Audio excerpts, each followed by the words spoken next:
जय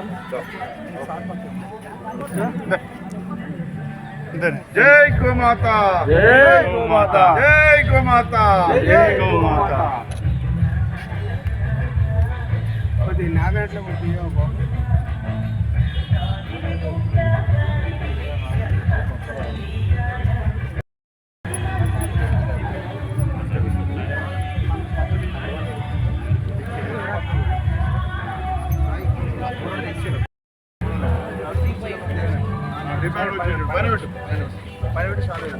దాన్ని మీ షాలో తెచ్చినవారా రైట్ షేపు ముంగటి సైడ్ కవర్ కావాలి చూడు.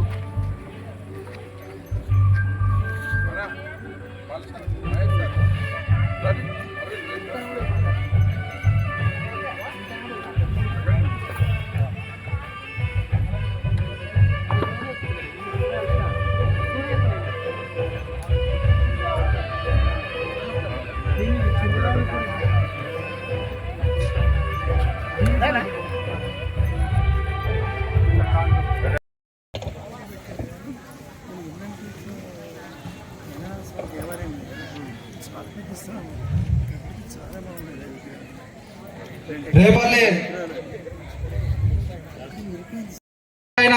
శ్రీ మాతా బేత్పూడి శ్యామల గారిని వేదికను అలంకరించగలరని కోరుకుంటున్నాము. మల్కాజ్గిరి బాగ్ కార్యవాహ్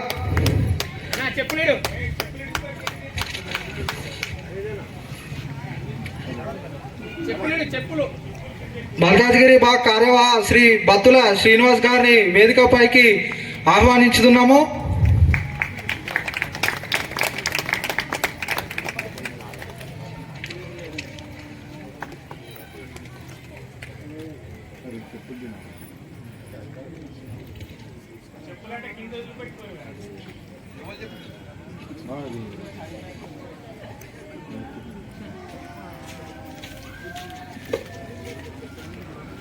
మన గ్రామానికి హిందూ సమ్మేళన కార్యక్రమానికి ముఖ్య అతిథిగా విచ్చేసిన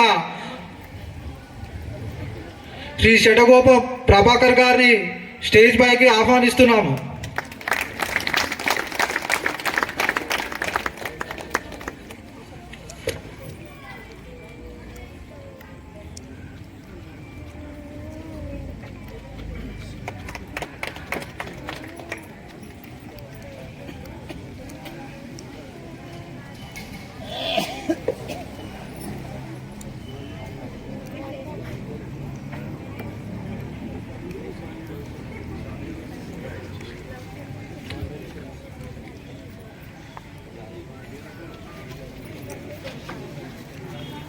స్టేజ్ పైన కూర్చున్న ముఖ్య అతిథుల్ని జ్యోతి ప్రజ్వల చేయాలని కోరుతున్నాము. జ్యోతి ప్రజ్వలన.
హిందూ బంధువులందరికీ నమస్కారాలు. ఇవాళ చాలా శుభ సమయం, అతి పవిత్రమైన స్థలం. ఎందుకంటే ఇప్పటిదాకా నేను పాల్గొన్న హిందూ సమ్మేళనం కార్యక్రమాల్లో ఇది చాలా ప్రత్యేకమైనది. ఎందుకంటే రామాలయం పక్కనున్నాం మనం. మన స్లోగనే జై శ్రీరామ్. ఇంకొకటి, అది ఎంత మంచి సమయం అంటే ఇవాళ కురిసింది వర్షం చాలా విపరీతంగా. రాముల వారి ఆశీస్సులు మనపై కురిశాయి. అలాగే ఈ స్థలాన్ని పూర్తిగా శుద్ధి చేశాడు రాముడు. ఒకవేళ జంతువులే కావచ్చు, ఎవరైనా కానీ ఏదో తెలియక చేసిన తప్పులన్నీ కూడా శుద్ధి అయిపోయినాయి ఈ వర్షంతో. కాబట్టి చాలా అత్యంత శుభకరమైన సమయం ఇది. ఇక మనం టాపిక్లోకి వస్తే, భారతదేశము నా మాతృభూమి అంటారు. భారతదేశం నా మాతృభూమి అంటే తల్లి అనే కదా అర్థం. పితృభూమి అని అనలేదు, తండ్రి భూమి అని అనలేదు. మాతృభాష అంటారు, తల్లికి సంబంధించిన భాషే. అట్లాగే ఇందాక వారు చెప్పినట్టు మాతృదేవో భవ అనేదే ఫస్ట్ మనం అనే మాట. తర్వాత మిగతావి అదేంటి అతిథి దేవో భవ ఇవన్నీ కూడా లాస్ట్కి వస్తాయి. మాతృదేవో భవ, పితృదేవో భవ, ఆచార్య దేవ, కానీ ముందు వచ్చేది తల్లి మాత్రమే. అట్లాగే తల్లి ఇంపార్టెన్స్ గురించి మనం మాట్లాడుతున్నాం ఇప్పుడు. పుడమి తల్లి అంటాము నేలని. తల్లి బాధ్యత చాలా పెద్దదండి భారతదేశంలో, మనందరికీ తెలుసు. కానీ ఇవాళ మనం గుర్తు చేసుకుంటున్నాము. అలాగే తల్లి బాధ్యత ఎంత పెద్దదంటే, ప్రకృతిలో ప్రతి విషయానికి మనం తల్లిదనం ఆపాదించాము, మాతృత్వం ఇచ్చేసాం. గోమాత ఇందాకే పూజ చేసాం, ఆవిడే మనకి తల్లి. మాత అంటే తల్లే కదా. గోమాత, భూమాత, వనదేవతలు సమ్మక్క సారలమ్మ, నదీ దేవతలు గంగమ్మ, కృష్ణమ్మ, అన్నీ మనకు అమ్మ స్వరూపమే. ఎటు చూసినా మాతృస్వరూపమే. ఇది మన మాతృభూమి. కాబట్టి తల్లికి ఎంతో పెద్ద బాధ్యత ఉంది మనకి. ఇప్పుడు ఇక్కడికి రాలేకపోయిన వాళ్ళందరూ కూడా కొంచెం ఈ పాయింట్స్ నోట్ చేసుకోండి. మీకు తెలియదని కాదు, మనం గుర్తు చేసుకుంటున్నాం, మనం అందరం కలిసి పంచుకుంటున్నాం. ఇవాళ ఈ ఒక అవకాశం వచ్చింది, ఒక వేదిక మనకి దొరికింది కాబట్టి. అయితే ఇక్కడ మనం చెప్పాల్సింది ఏంటంటే, తల్లికి ఏం బాధ్యతలు ఉన్నాయి. పాతకాలం తల్లులకి ఈ కాలం తల్లులకి చాలా చాలా తేడాలు ఉన్నాయి. ఇప్పుడు మా వయసు వాళ్ళు ఎవరైనా ఇక్కడ ఉంటే వాళ్ళకి తెలుసు ఆ సంగతి. అప్పట్లో తల్లికి కుటుంబమే సర్వస్వం. పెద్దవాళ్ళు ఉండేవాళ్ళు, పిల్లలు ఉండేవాళ్ళు, ఇంట్లో అందరినీ సంభాళించుకుంటుండేది స్త్రీ. ఇప్పుడు ఏమైందంటే, ఒక విష సంస్కృతి చాలా వేగంగా వ్యాపించింది. ఒక తల్లి పిల్లలకి ఒక పెద్ద చిన్న అని కానీ, కుటుంబంలో పిల్లలకి ఒక వస్త్రధారణ, ముఖ్యంగా తల్లులు గమనించాల్సింది వస్త్రధారణ. అమ్మాయిల వస్త్రధారణ మీరు చాలా కేర్ తీసుకోవాలి. అదేంటంటే అబ్బాయిలతో సమానం అనుకుంటున్నారు వీళ్ళు. అబ్బాయిలు మేము సమానమే, మేము కూడా ప్యాంట్లు షర్ట్లు చినిగిపోయిన బట్టలు టాన్ జీన్స్ అన్నమాట, ఇవన్నీ కూడా మేము వేసుకోవచ్చు, సమానం అనుకుంటున్నారు వీళ్ళు. అబ్బాయిలు అమ్మాయిలు భారతదేశంలో సమానం కాదు. మళ్ళీ చెప్తున్నాను, అబ్బాయిలు అమ్మాయిలు సమానం కాదు. అమ్మాయిలు చాలా ఎక్కువ భారతదేశంలో, స్త్రీలే ఎక్కువ. ఇదేంటంటే నేనేదో స్త్రీల పక్షపాతంతో చెప్పట్లేదు. ఇప్పటిదాకా మనం మాట్లాడింది అమ్మ గురించి మాట్లాడాం. ఒకరోజు అమ్మకు జ్వరం వచ్చింది, ఇంటిలి పాది అల్లకల్లోనం అయిపోతారు. అత్తగారికి మామగారికి సేవలు దొరకవు, మగవాళ్ళకేం తెలీదు, పిల్లలకి అసలు తెలీదు. అదే మగవాళ్ళు ఎవరన్నా పడుకున్నా ఇంట్లో ఇంకెవరన్నా ఫ్యామిలీ మెంబర్స్ ఒంట్లో బాగాలేకపోయినా ఫ్యామిలీ మామూలుగా నడుస్తుంది. ఎందుకంటే అసలైన స్త్రీ బాగుంది కాబట్టి. ఇది మీకు అందరికీ అనుభవం. మన అమ్మ గురించి మాట్లాడుకుంటున్నాం, ప్రతి ఒక్కరికి అనుభవం ఇది ఇక్కడ కూర్చున్న వాళ్ళందరికీ కూడా. కాబట్టి తల్లికి ఇంకా చాలా బాధ్యతలు ఉన్నాయి, పిల్లల్ని తీర్చిదిద్దటం. అందుకే వస్త్రధారణ విషయంలో మనకంటూ ఒక డిగ్నిటీ ఉంది, మనకు ఒక హుందాతనం ఉంది. భారతదేశంలో నగలు పట్టుబట్టలు మన సొంతం. పట్టు చీర కట్టుకుని నగలు పెట్టుకుని వచ్చే ఆడవాళ్లకు ఉండే గౌరవం, చినిపోయి టాంగ్ జీన్స్ వేసుకొచ్చి నేను సమానం ఎందుకు మనం బాధపడటం, నాకు ఎవరు రెస్పెక్ట్ ఇవ్వట్లేదు అంటే ఇవ్వరు.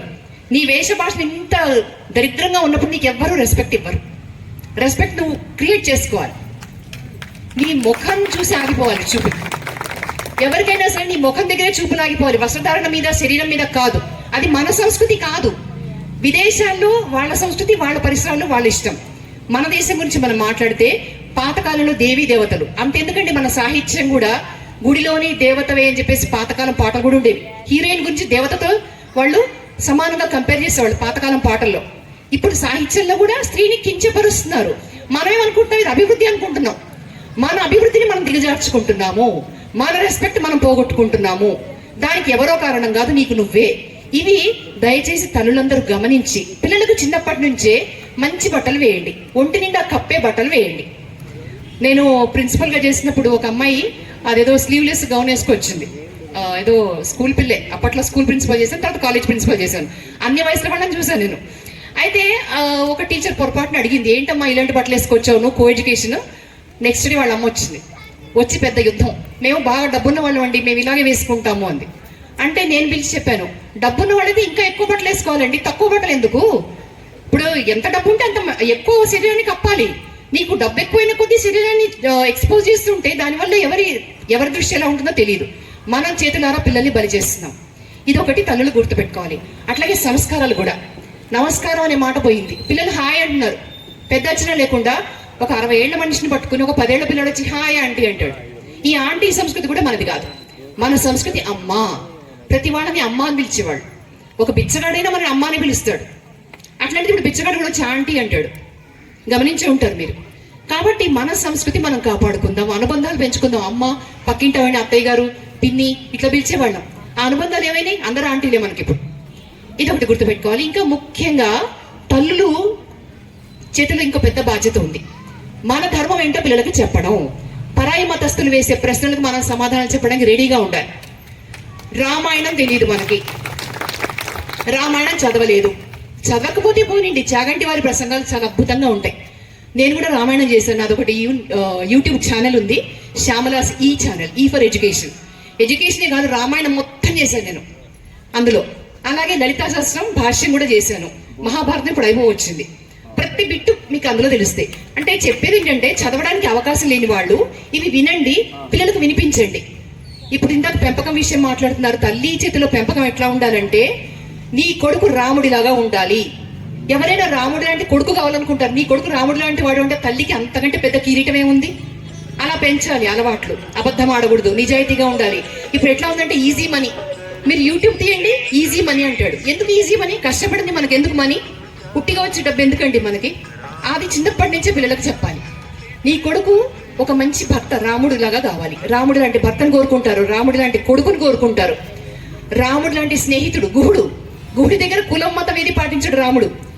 రాముడికి స్నేహితుల దగ్గర కులము మతము జాతి కూడా లేదు. వానర సైన్యాన్ని ఆయన స్నేహం చేసుకున్నాడు, గుహుడితో స్నేహం చేసుకున్నాడు, రాక్షసుడైన విభీషణుడితో స్నేహం చేసుకున్నాడు. రాముడికి ఎటు చూసినా ప్రేమే. ప్రేమించే మనసుతో పిల్లలకు అలవర్చాలి. అట్లాగే ఆడపిల్లలకు కూడా మనం తగిన గౌరవంగా ఉండే విధంగా బిహేవియర్ నేర్పించాలి. అబ్బాయిలు నువ్వు సమానం కాదు. ఇంకోటి, మిమ్మల్ని అమ్మాయిలు ప్రశ్న వేస్తారు, ఎందుకు అన్నయ్య బయటకు వెళ్తున్నాడు, తమ్ముడు బయటకు వెళ్తున్నాడు, నేను వెళ్ళకూడదా అని అడుగుతారు. నాకేం సమాన హక్కులు లేవా అని. కాదమ్మా, మనం చేతిలో ఒక రాయి ఉంది, ఆ రాయి ఎక్కడంటే అక్కడ పెడతాం. అదే నీ చేతిలో డైమండ్ ఉంది, దాన్ని ఏం చేస్తావు? అల్మార్లో జాగ్రత్తగా దాచుకుంటాం. కాబట్టి అన్నయ్య కంటే నువ్వు చాలా విలువైన దానివమ్మా, అందుకని నువ్వు లోపల ఉండాలి అని అతి స్వేచ్ఛ ఇవ్వద్దు. ఎందుకంటే ఇక్కడ కించపడి మీరు ఆలోచించండి, మనకిచ్చిన స్థానం అర్ధనారీశ్వరం. మన దేశంలో ఆడవాళ్ళకి తక్కువ ఏనాడు లేదు. ఇప్పుడు దిగజారిపోతున్నాం మనం, అది బాధ. ఇప్పుడు జనరేషన్ వాళ్ళకి మన విలువ మనకు తెలియటం లేదు. అనసూయమ్మ మొత్తం ప్రకృతినే శాసించింది ఆవిడ. ఆ కాలం నుంచి ఉన్నారు స్త్రీలు గొప్పవాళ్ళు. ఏనాడు స్త్రీని అణిచిపెట్టలేదు. భారతదేశంలో అత్యంత ఉన్నతమైన స్థానంలో కూర్చోబెట్టారు. రూపేష్ లక్ష్మి అన్నారు. ఇంకోటి, మీరు ప్రతిదీ చూడండి, పుస్తకం అంటే సరస్వతీదేవి, డబ్బు అంటే లక్ష్మీదేవి. ఎటు చూసినా అమ్మవారే మనకి. ఏదైనా కానీ స్త్రీ రూపంలోనే ఉంది. అలాంటి స్త్రీని గౌరవించడం మీ అబ్బాయిలకు నేర్పాలి, గౌరవించబడడం అమ్మాయిలకు నేర్పాలి. ఇద్దరిలోనే ఉంటుంది, ఇద్దరి పెంపకం సమానమే. కాబట్టి ఇవన్నీ మీరు చెప్పాలి. ఇంకొకటి, పరాయి మతం వాళ్ళు వేసే ప్రశ్నలకు సమాధానాలు. ఎక్కువ టైం లేదు కాబట్టి క్లుప్తంగా చెప్తాను. పిల్లలకు మనం చెప్పాల్సినవి, మీ దేవుళ్ళకి ఇంతమంది భార్యలు ఎందుకు అంటారు? ఆ దేవుళ్ళకి నిజంగా భార్యలు కాదు, మనకు అర్థం కావడానికి అని పురాణాల్లో అట్లా పెట్టారు వాళ్ళు. ఒకటి ఆలోచించండి, మన వినాయకుడికి ఆయన బ్రహ్మచారి, సిద్ధి బుద్ధి ఇద్దరు భార్యలు అంటగట్టేశారు. ఎందుకంటే మనకు అర్థం కాదు కాబట్టి, మామూలు మనుషులకి అర్థం కాదు కాబట్టి మానవ సంబంధాలు అక్కడ అంటగట్టారు. సిద్ధి బుద్ధి అంటే వినాయకుడు మనకిచ్చే వరాలు, సిద్ధినిస్తాడు బుద్ధినిస్తాడు అని పిల్లలకి చెప్పాలి. భార్యలు కాదు బాబు అని చెప్పాలి. వేరే వాళ్ళు ఇదే ప్రశ్న వేస్తారు మనకి. కుమారస్వామికి ఇద్దరు భార్యలు, కుమారస్వామి భార్య శ్రీవల్లి. దేవసేన అంటే ఆయన దేవసేనకు నాయకుడు. ఎందుకంటే తారకాసురుడిని చంపడానికి దేవసేనకు మొత్తానికి ఆయనకు నాయకత్వం ఇచ్చారు కుమారస్వామికి. అది మన పురాణాల్లో సింబాలిక్ గా చూపిస్తారు మనకి. ఇంకొకటి, భగవంతుడు వేదాల్లో చెప్పినట్టు ఈ ప్రశ్న కూడా మీ పిల్లలు వేస్తే చెప్పాలి. దేవుడికి ఇన్ని రూపాలు ఎందుకు ఉంటాయి, ఏది నిజమైన దేవుడు అని అడుగుతారు. అన్ని నిజమైనవే. ఎందుకంటే వేదంలో చెప్పారట, భగవంతుడు సాకారం కావచ్చు, నిరాకారం కావచ్చు, నిర్గుణ పరబ్రహ్మము. వేదాల్లో చెప్పబడిన భగవంతుడు మనకి ఆయన ఏ రూపమైనా ధరించగలడు, ఏ రూపమైనా ధరించగలడు. మీరు సుబ్రహ్మణ్య స్వామి అంటే వెంటనే వచ్చేస్తాడు, ఆ రూపాన్ని ధరిస్తాడు. దేవుడు కాబట్టి ఆయన కెపాసిటీ ఉంది. అలాగే నువ్వు విష్ణుమూర్తి అంటే విష్ణుమూర్తి లాగా వస్తాడు, శివుడు అంటే శివుడుగా వస్తాడు.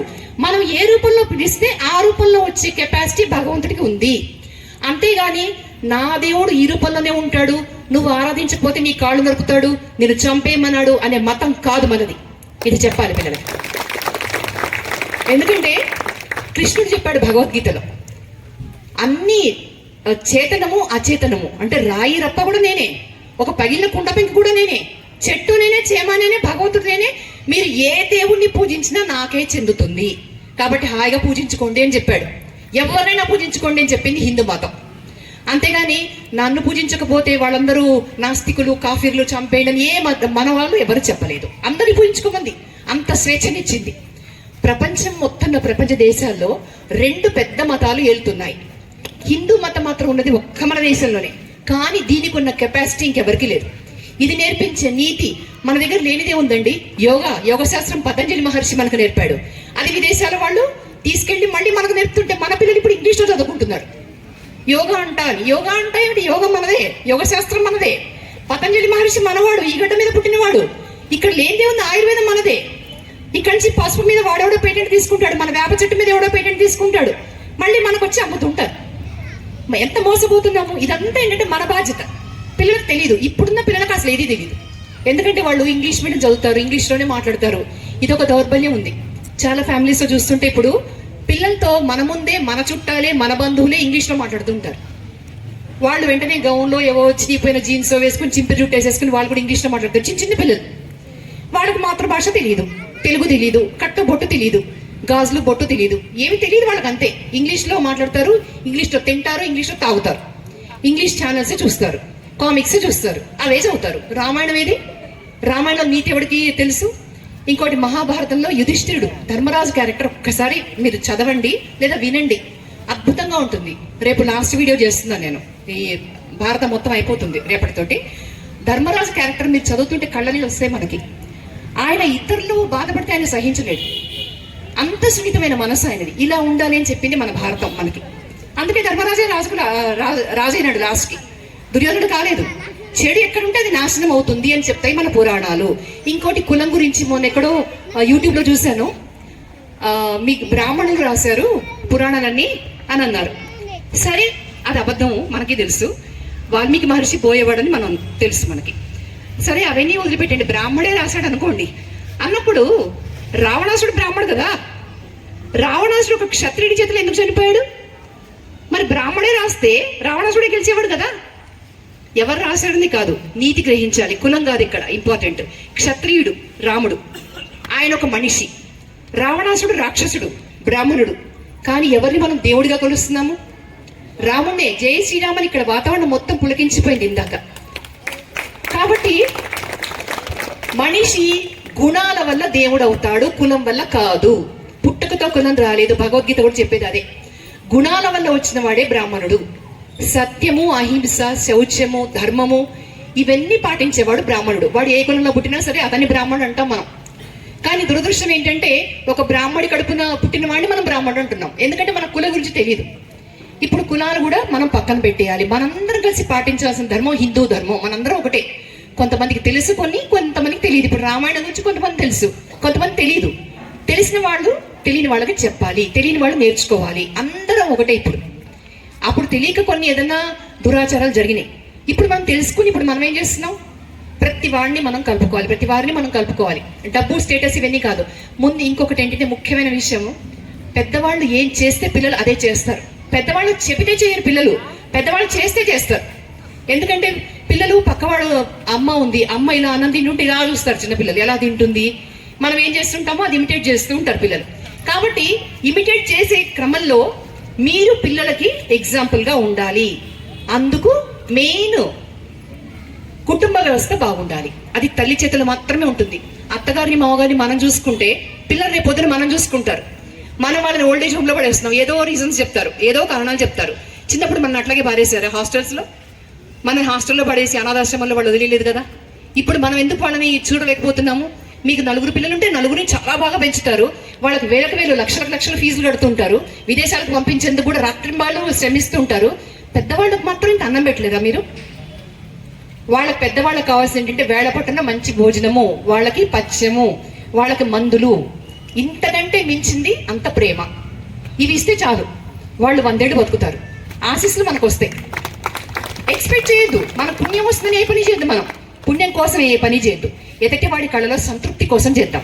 ఆ తృప్తి మనకు ఎంతో బాగుంటుంది. ఒకళ్ళు మనని ప్రేమించకంటే మనం 10 మందిని ప్రేమించడంలో చాలా ఆనందం ఉంటుంది. ప్రతి జీవిలో భగవంతుడు ఉన్నాడు. ప్రతి జీవిలో, అది మన దేశంలోనే అందరికీ తెలుసు ఆ సంగతి. కుక్కలకి, నక్కలకి, పక్షులకి ఈ ఎండాకాలం ఎంతమంది నీళ్లు పెడుతున్నారు, ఆహారం వేస్తున్నారు. ఇంత గొప్ప దేశం మనది. పిల్లలకి అలవాటు చేయండి. మనం ఏం చేస్తున్నామంటే అందరూ బిజీ ఉన్నారు. పేరెంట్స్ కూడా ఇప్పుడు 2 ఉద్యోగాలకు వెళుతుంటారు తల్లిదండ్రి. కాబట్టి ఏంటంటే పిల్లల విషయంలో కొంచెం సమయం ఇవ్వలేకపోతున్నారు. కానీ ఇప్పుడు ఈ పాయింట్స్ మీరు గుర్తుపెట్టుకుని తప్పనిసరిగా పిల్లల కోసం కొంత టైం పెట్టుకోండి. వాళ్ళకి కుటుంబ వ్యవస్థ నేర్పించండి. నాన్నమ్మకి, తాతయ్యకి వాళ్ళ చేత కూడా సేవలు చేయించండి. రేపు పొద్దున వాళ్ళు మిమ్మల్ని బాగా చూసుకుంటారు. అంతేగాని వాళ్ళని డాలర్ల కోసం పెంచేసి వాడికి మార్కులు వచ్చినాయి, ర్యాంక్ వచ్చింది, వాడి స్టేట్ ర్యాంకు, ఆ ర్యాంకు, ఈ ర్యాంకు, చివరికి అమెరికా జంపు, నువ్వు ఓల్డ్ ఏజ్ హోమ్లోకి వెళ్ళిపోతున్నావు. అంతే. ఇక్కడ నుంచి చూస్తూ ఉంటాం పిల్లలు నీ డబ్బులు నీకు ఏమరుగు పెడుతున్నాయి?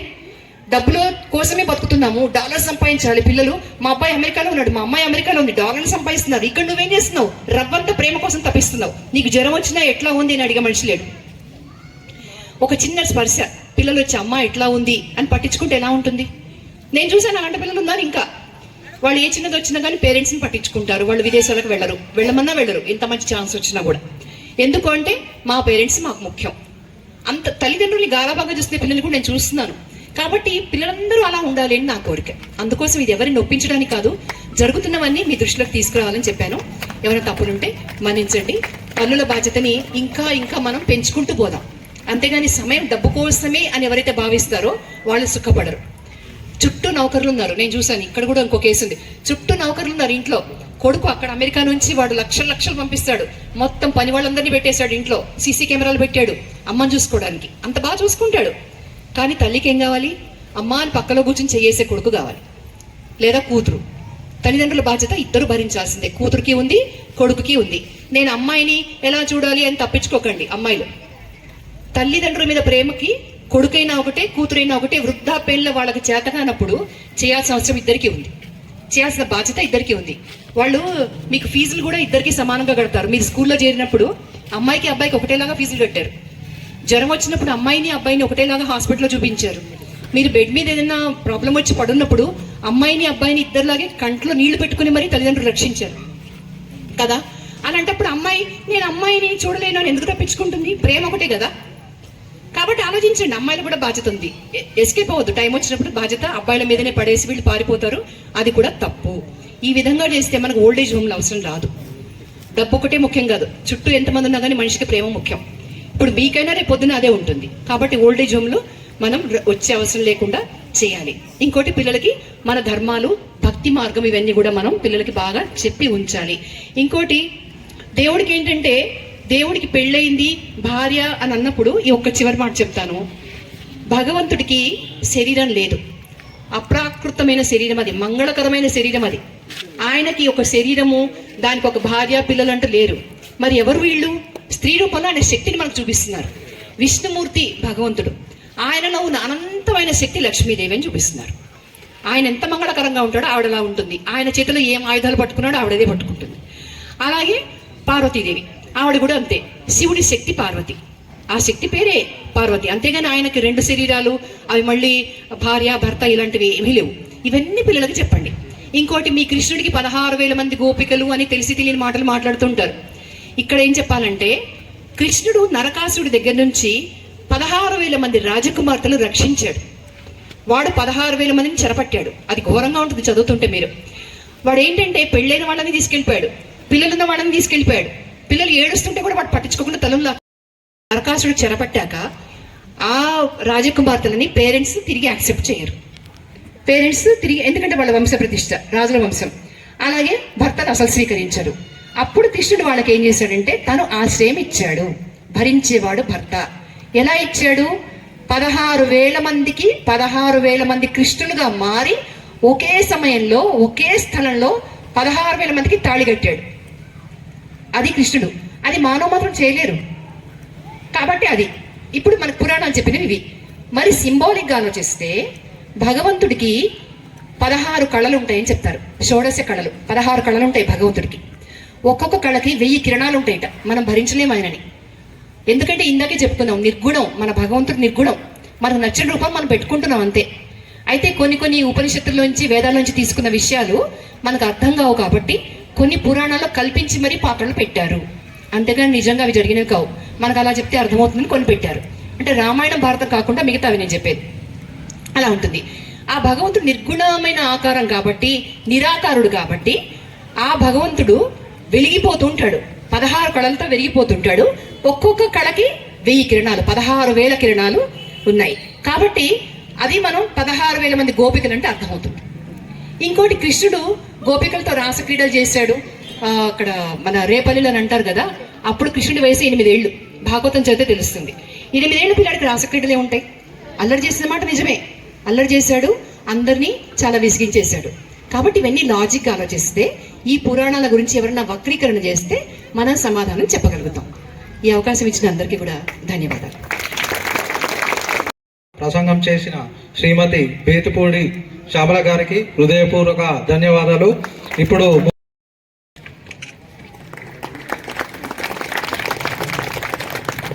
సాహిత్యమా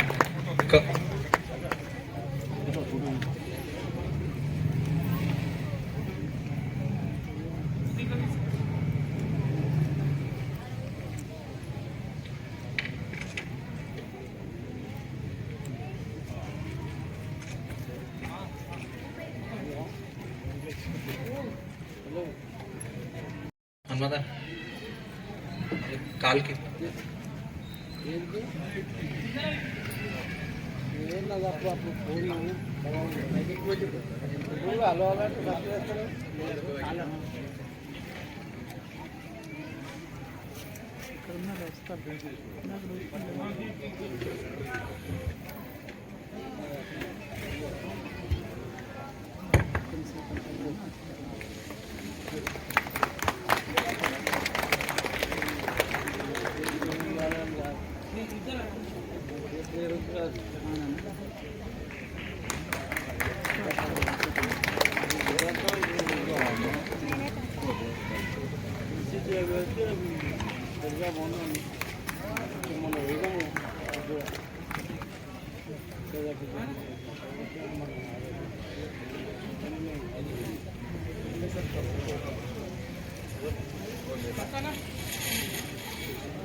గ్రామ పెద్దలు గొంగళ్ళ బాలశన్న గారు అలాగే గొంగళ్ళ మహేష్ గారు స్టేజ్ వద్దకు రావాలని కోరుకుంటున్నాం.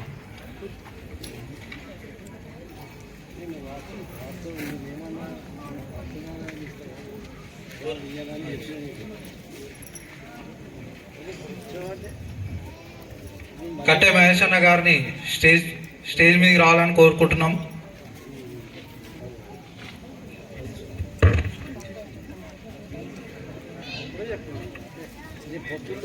నాకు జిమ్మదారి కాదని అప్పుడు చెప్తున్నాను. ఇక ఎప్పుడు ఇస్తారా కూడా చెప్తున్నాను. చెప్పొద్దు చూపిస్తున్నారా ఫోన్కరాలండి.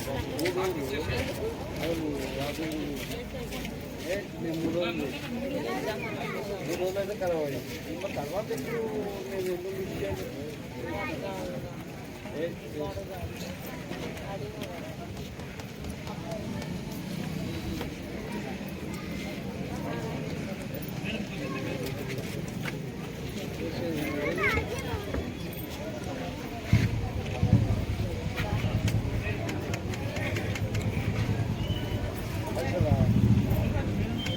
అది చెప్తున్నాను నేను. అదే